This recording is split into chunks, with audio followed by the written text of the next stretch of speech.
So to continue, in practice, the choice of measure depends on the data's nature and the specific questions being addressed.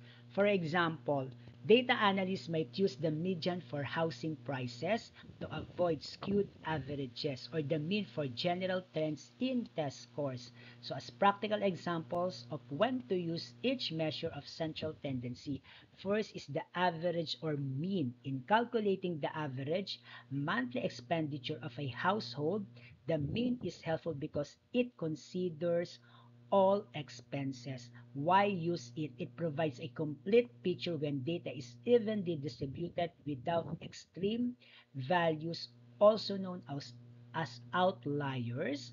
Caution: if one month's expense is unusually high, example due to a medical emergency, the mean may not reflect a typical month. So practical examples when to use each measure of central tendency.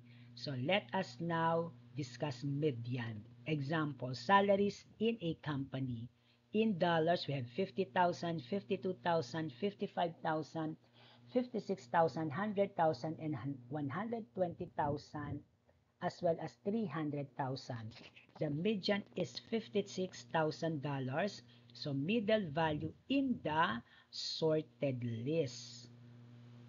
Why use it? The median is less affected by outliers than the mean. It provides a better representation of the typical value, especially when the data is skewed or contains extreme values. Like in this example, we have 300,000 as compared to other salaries in a company. So as caution, the median does not reflect the distribution of values. For instance, if the data is very spread out, the median may not capture the range or variability of the data set accurately. So why use median? In the mentioned example, if you calculated the mean salary, it would be influenced by the high salary of $300,000, which might give a misleading impression of the typical salary in the company.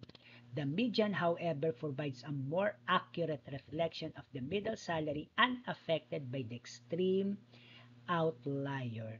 So as conclusion, the median is especially valuable when you want to understand the typical value in a dataset without being distorted by extreme outliers or skewed distribution.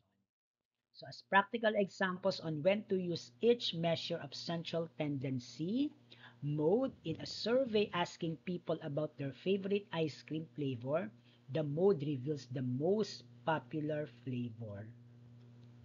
Why use it? It's perfect for categorical data or understanding the most frequent occurrence in numerical data, but as caution, it might not always be useful if the data has multiple modes or no repeating values. So for the key points, so central tendency, we have the mean sum of scores divided by the number of scores, often referred to as the statistical average. Then median, middlemost number. Then mode, most frequently occurring number. Measures of central tendency help summarize and interpret data in fields like business to find average sales, healthcare to determine the typical patient outcomes, and education to assess average test scores, and other applications in various industries or fields. What's next? Measures of dispersion. Measures of dispersion help us understand how spread out or varied the data is, while measures of central tendency like mean, median, and mode tell us about the center of the data. Measures of dispersion give insight into its range and consistency. So we will be discussing measure of dispersion in the succeeding presentation. And for additional learning concepts and detailed topics, here are the list of references you can visit and browse. So related to descriptive analytics, so measures of central tendency in statistics, so central tendency understanding the mean, median, and mode.